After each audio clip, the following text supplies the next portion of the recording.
Alright guys, hello and welcome.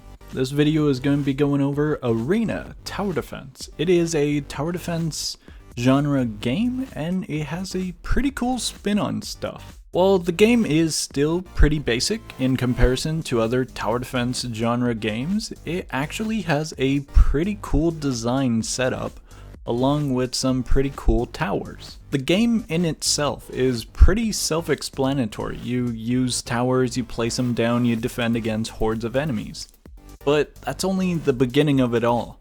The game has a lot of content that you can actually explore and attempt. For starters, a lot of the towers have a final upgrade that is super expensive, which kind of makes all of the towers very useful depending on the situation and the longevity of the match itself. The starter towers that you get have a super expensive upgrade at the very end.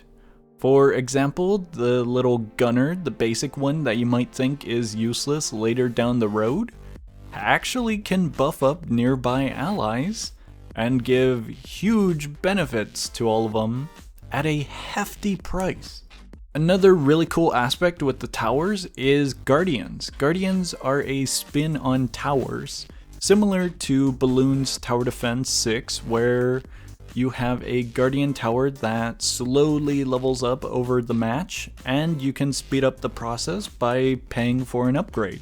Each guardian has their own specific unique abilities that you can activate, along with some passive abilities and interesting upgrades.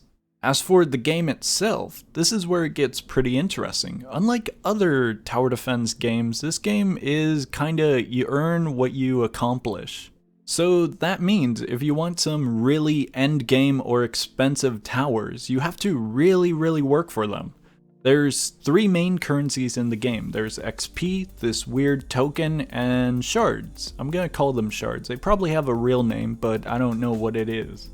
XP is what you get after every single match, and it accumulates over time. It's not difficult to accumulate. You can get quite a lot after a few rounds.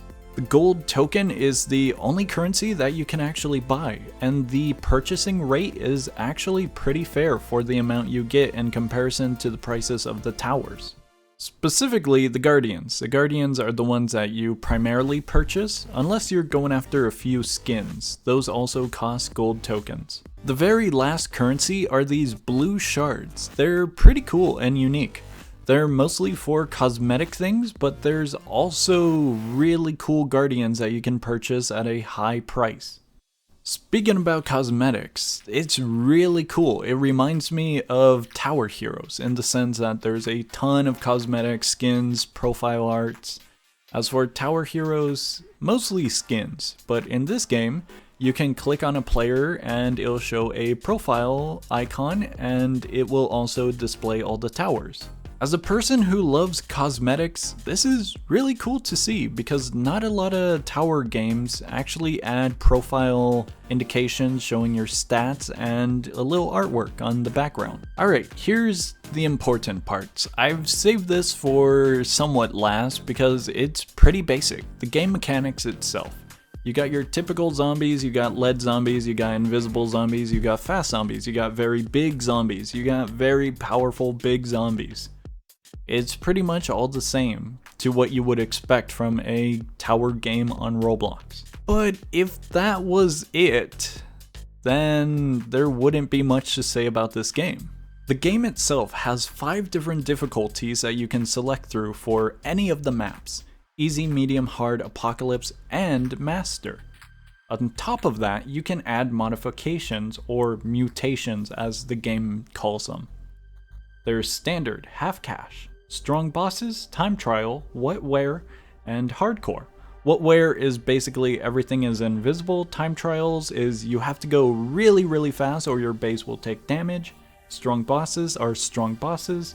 Half cash is half cash. And hardcore is if you really want to experience some pain. Now, this sounds great and all, but you might be thinking, the game looks a little bit small, Chief. There's a few towers, maybe 15, 20 at best if you count the Guardians. I don't know about the game so far. The mutations sound pretty cool. There can't possibly be a bunch of maps, can there?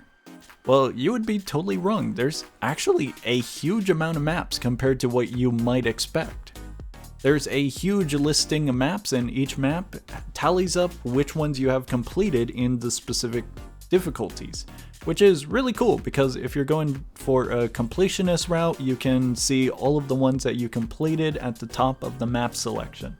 Each map in the listing is put into a difficulty depending on the simplicity of the map or the complexity of the map. If a map is super short, it might be lower on the listing in one of the difficulty categories, whereas a map with a huge long route might be around the top because it's easier for new players. The game, without a doubt, looks very, very simplistic when you first take a look into it, but as you play a little bit more here and there, it's actually pretty complex. Not too complex to where you would get overwhelmed or scared of it, but complex enough to keep you playing and exploring even longer. As a closing statement for this video, I'm gonna be honest with you guys, I kind of regret not going into it. Back when it was called Women Tower Defense, it was more of a meme and a joke, and it didn't really perform well. I remember playing it and I was thinking, I'll sit this one out, Chief. But it's actually really grown, and I would really recommend it to any new players getting into the tower defense genre, or to anyone who wants to sit back, relax, have a casual match, or try out some very complex mutations with a group of diehard tower defense fans.